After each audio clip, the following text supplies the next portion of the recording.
Cancer, bienvenue pour votre tirage général. Ceux qui me découvrent, soyez les bienvenus, cette chaîne est la vôtre. Alors mes amis Cancer, il y a une seule arcane majeure, mais bien jolie arcane puisque c'est la carte de l'impératrice. Et puis après, on a quand même deux rois, roi de coupe, roi d'épée. Il y a de l'action, il y a du feu, beaucoup. Il y a le chariot, j'ai pas vu le chariot, deuxième arcane majeur. Voilà, je sens un esprit globalement conquérant, un esprit dominant, quelqu'un qui veut contrôler un peu ce qui se passe autour de lui. Alors, je vais tout de suite vous tirer une carte de l'archange Gabriel, qui est une carte conseil, une carte de protection, et qui va vous donner un message qui vous est invité de suivre pour dire de vous sentir bien, surtout ce mois. Voilà. Un message clair. Oula, il y en a là des messages pour vous. Un seul message. Voyez, voilà, message clair pour mes amis Cancer. On vous invite à trouver du temps pour vous. Vous vous sentirez plus joyeux et plus léger lorsque vous prendrez plus de temps pour vous. Cessez d'attendre un moment précis. Trouvez du temps chaque jour afin de lire, de vous reposer et de rire. C'est ainsi que vous serez épanoui. Alors, l'énergie, quoi qu'il en soit, l'énergie qui va circuler, c'est la carte de la nuit. Alors là, c'est très simple pour moi. Ça veut dire que quelque part, il y a quelque chose qui se manifeste dans les rêves, il y a quelque chose qui sort. Quelque chose d'assez intuitif,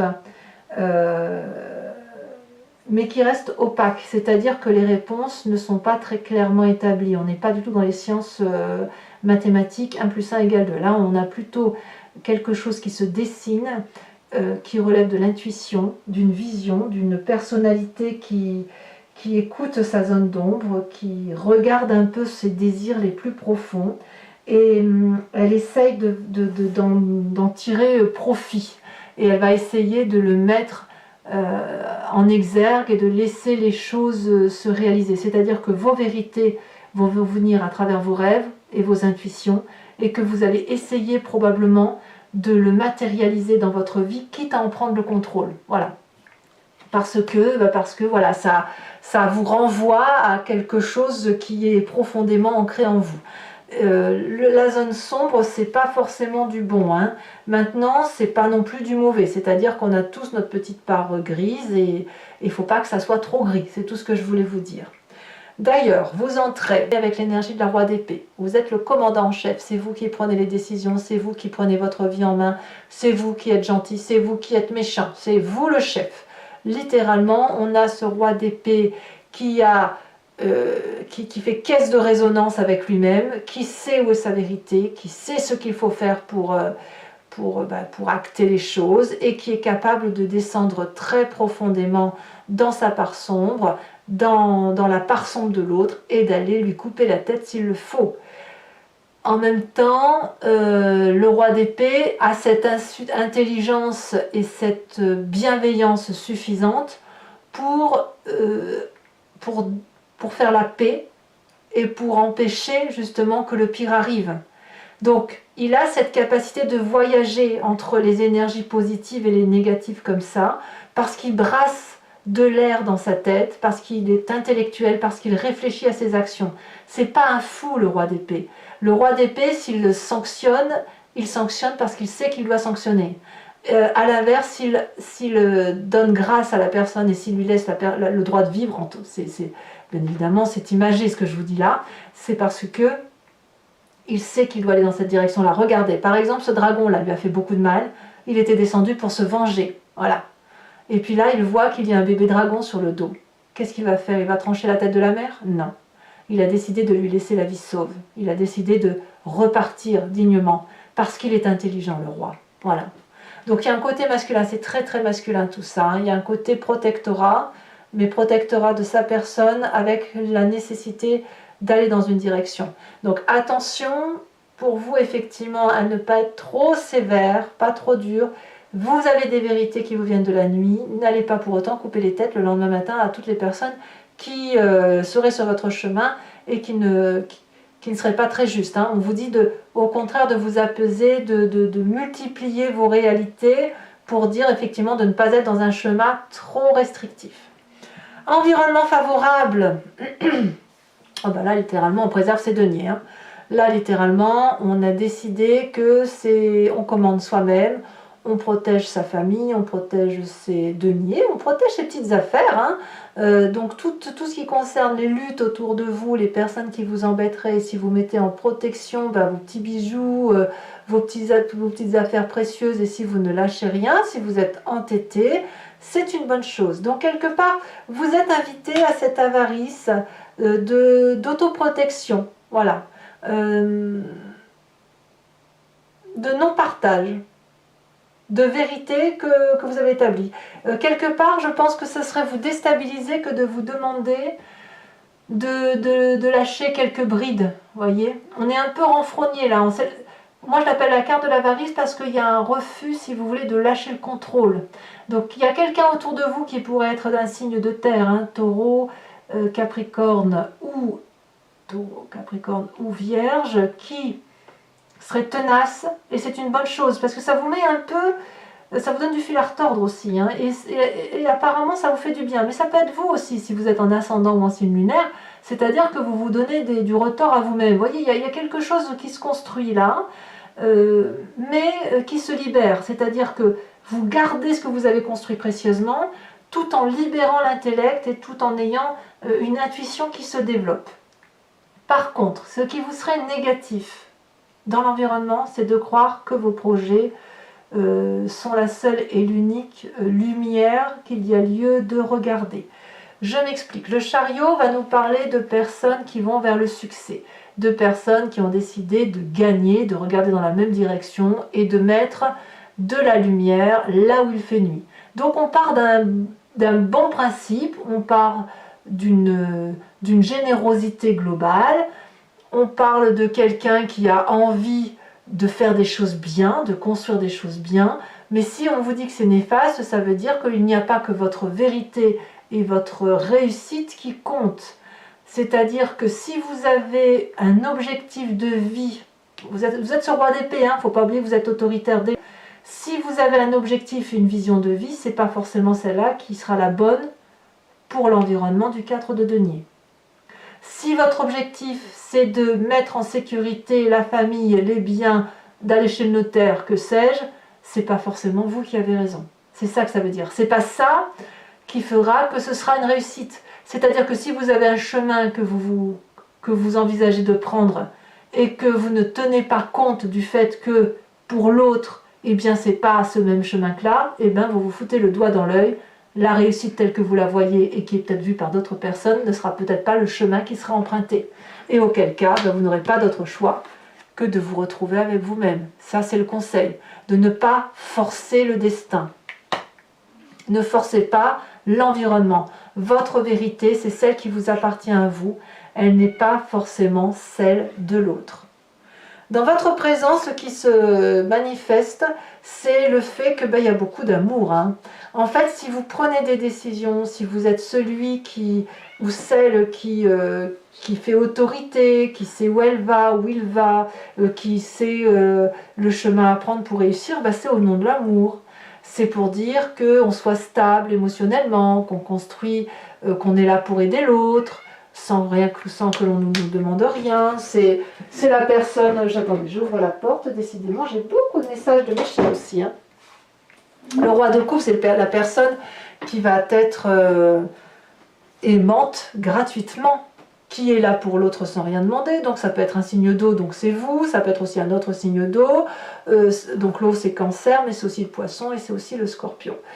C'est une personne qui est stable émotionnellement et qui ne se laisse pas aller par des états d'âme, des sautes d'humeur. Vous voyez, je pense au contraire que ici on a affaire à quelqu'un de très réfléchi intellectuellement, et ça va jusqu'à se transporter dans les émotions de stabilité. Il y a une stabilité émotionnelle très très importante. Stable intellectuellement, stable émotionnellement, et ça fait que dans sa famille on est très nourricier. Par contre, vraiment, ce qui n'est pas bon pour vous, c'est le fait que vous auriez tendance à peut-être vivre une situation environnementale de réussite dans un sens, alors que vous n'êtes pas forcément suivi. Mais il y a un signe de terre qui, à mon avis, vous tient tête et c'est une bonne chose. Voilà. Alors, qu'est-ce qui se passe dans votre inconscient? L'inconscient étant ce que l'on a au fond de soi, qui nous fait vibrer de telle ou de telle façon ou agir sans que l'on s'en rende compte, mais c'est parce qu'on est construit comme ça, voilà. Et là, apparemment, ce qui ressort dans votre inconscient, c'est le fait d'aller jusqu'au bout. Oui, ma chérie, mais décidément, qu'est-ce que tu veux raconter? Viens, viens, ma nénette, tu veux parler aux amis cancer? Oui. Voilà, là, vous allez peut-être jusqu'au bout de ce que vous pouvez physiquement. Votre inconscient vous dit peut-être que soit vous devez aller jusqu'au bout et tenir tête, voilà, soit à l'inverse, attention à ne pas vous fatiguer. Peut-être que vous en faites trop par rapport à ce qui vous est demandé dans votre environnement. Peut-être que votre objectif, il est trop dur, trop fastidieux. Peut-être que c'est trop vous imposer. Voilà. Peut-être que vous en faites plus que ce que vous devez faire. Donc là, il risque d'y avoir une fatigue physique à venir et votre corps vous parle. Alors ça peut se traduire par des problèmes de dos. Peut-être que vous avez mal au dos, mal aux genoux peut-être aussi. Parce que quand vous tirez sur la ficelle, ben à un moment donné, le corps va vous dire stop. Mais vous n'en avez pas conscience. Vous ne le faites pas exprès. Alors, quand on a un inconscient comme ça, on a un passé qui ressort, soit dans les rêves, soit, ben voilà, l'image du passé, ah ben tiens, je pense à ça. On a cette reine d'épée, roi d'épée, reine d'épée. Il n'y a que de l'intellect. C'est la raison qui l'emporte avant l'amour. C'est lourd hein, quand même. Où est-ce qu'on laisse un peu et on laisse la place où? Un amour qui est cadré, posé, stable, fluide, c'est bien. Mais elle est où la passion là? Est-ce qu'elle existe encore? Prenez-vous du temps pour vous, jouez, lisez, riez. La raison tue la vie, la légèreté de la vie en fait. Le roi d'épée, c'est quelqu'un qui sabre, qui a des vérités. La reine d'épée, c'est pareil. Mais elle, la reine d'épée, elle a cette puissance d'aller chercher des réponses au-delà de ce qui se dit. Elle va toujours... Le roi d'épée et la reine d'épée, ce sont des gens qui vont loin, très loin, trop loin, point d'interrogation. À vous de me dire. Donc dans cette image du passé, on a ça, une personne qui a des vérités, qui contrôle, qui est sûre d'elle, qui est extrêmement puissante et qui trouve ses vérités dans les rêves, dans les intuitions, dans les imaginations. Vous voyez, on a ça. Alors, que me dit votre futur proche? C'est la réussite, forcément, vous ne laissez rien au hasard. L'As de denier nous parle d'un investissement qui va réussir. C'est une très bonne chose, une très bonne carte. Vous avez mis tout sous protection, la 4 denier le dit, tout est préservé, tout est parfait, absolument parfait. Alors oui, la vie est parfaite, oui, voilà. Votre nouveau projet est une bonne chose, ça va être une réussite, ça va être fructifère. Parfait, j'ai envie de vous dire parfait. Mais attention à ce qui va vous retomber sur le coin du nez, enfin mais on y vient. Dans votre état d'esprit, non seulement votre projet est une réussite, mais il faut que ça aille vite, évidemment. Le roi d'épée et la reine d'épée ont un objectif très clair. Ça va vite, la communication circule vite, vous savez dire ce que vous voulez, les gens vous comprennent, on vous donne ce que vous voulez, on a le chariot, donc l'environnement vous suit. En plus, on a une direction qui se fait, une direction de réussite, une direction de contrôle. La famille et les amis n'y voient que du feu, tout est parfait, vous êtes nourricier, vous aimez, plus que de raison, c'est l'énergie de Gaïa, peut-être qu'on envisage même de faire un bébé, ou de construire quelque chose d'autre, et pourquoi pas d'aller chez les notaires pour faire les papiers, pour préserver tout le monde. C'est beaucoup, beaucoup, beaucoup d'amour. Donc il y a quand même cette idée de protection que vous avez par rapport aux autres, c'est pas égoïste, je ne vous sens pas assez égoïste. Pourquoi je vous dis ça? Parce que vous êtes tellement... Attendez, il faut que je porte... ça va. Vous êtes tellement blindé sur la raison, tellement avec un objectif très précis de réussite, que vous oubliez que sur la fin de mois, vous risquez de vous perdre, d'être dans cette prison au barreau doré. C'est trop parfait. Votre part sombre se manifeste à vous sur le mois. D'accord? Et vous, qu'est-ce que vous faites?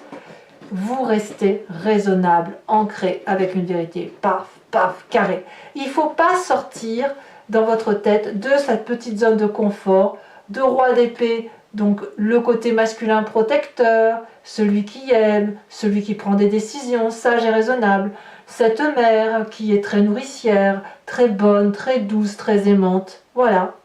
Mais à quel moment vous allez penser à vivre tout simplement? Parce que là, ce qu'on me dit, c'est que sur la fin mai, ce que vous risquez, c'est un coup de déprime, de ne plus vous y retrouver. Parce qu'à être trop propre, trop lisse, trop carré, vous n'allez pas accepter les éclaboussures. Et vous n'allez pas comprendre qu'on puisse vous dire, mais non, ça va pas là.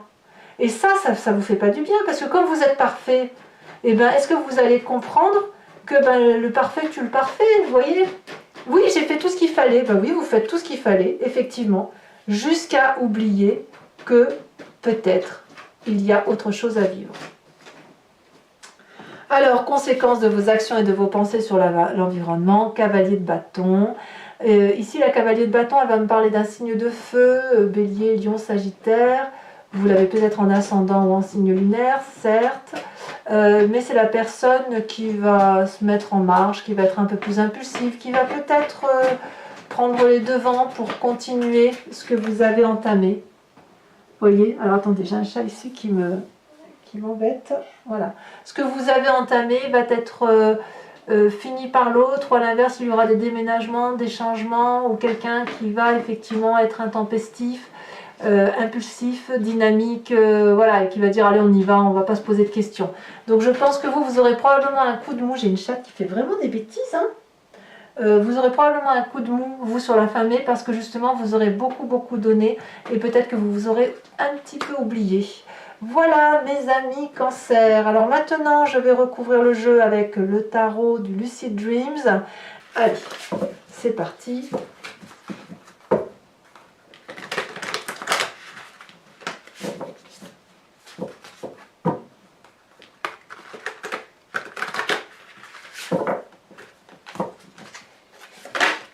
Sur cette roi d'épée, on a la lune inversée. Environnement favorable. Alors ça, j'ai très hâte de voir ce que c'est avec cette 4 de denier. Et c'est retourné. Nous avons la 7 d'épée inversée. Il y a beaucoup de réflexion hein, quand même. Hein. Beaucoup. Hein. Environnement défavorable de mes amis scorpions, que dis-je? Cancer, on a la cavalier de bâton inversé. Donc vous voyez, cavalier de bâton ici à l'endroit, et là ici c'est inversé. Donc votre environnement défavorable, ça peut être quelque chose qui se trame dans le présent et qui va se continuer dans le futur. Hein. On a cette 9 d'épée inversée. Nous avons dans l'inconscient la 3 de bâton. On a dans le passé ce roi de pentacle inversé. Le futur proche. Le futur proche nous parle de roi de roi de cœur inversé. En fait, on a quand même encore le roi qui ressort. Hein. J'ai l'impression que vous êtes un petit peu manipulé quand même. Hein. J'ai le sentiment que vous êtes manipulé par quelque chose qui vous dépasse. Et que vous ne voyez pas en plus.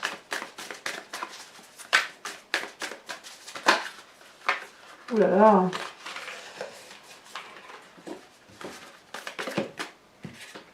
On me parle de bâton, d'accord. Il y a quelque chose qui s'ouvre hein, quand même hein, dans votre blocage là. Hein. La nuit vous fait prendre de nouvelles directions. Le présent, bah, la famille et les amis, par contre, vous êtes très bien entourés. On a le jugement et on a l'impératrice. Et les conséquences de vos actions et de vos pensées sur vous-même. Nous avons, oh là là, je prendrai que la première qui est tombée. C'était donc celle-là. Nous avons le hiérophante, le pape si vous préférez. Conséquences de vos actions et de vos pensées sur l'environnement. Sur la cavalier de bâton, qu'est-ce qu'on a? On a la 8 d'épée inversée. Je vous tire une carte de l'oracle bleu ici.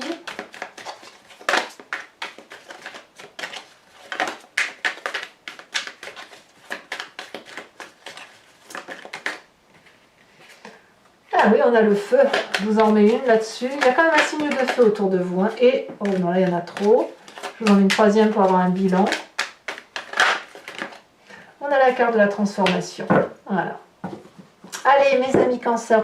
N'hésitez pas à commenter, partager, à liker, à vous abonner bien sûr pour soutenir la chaîne. Je vous dis à très bientôt. Bisous bisous.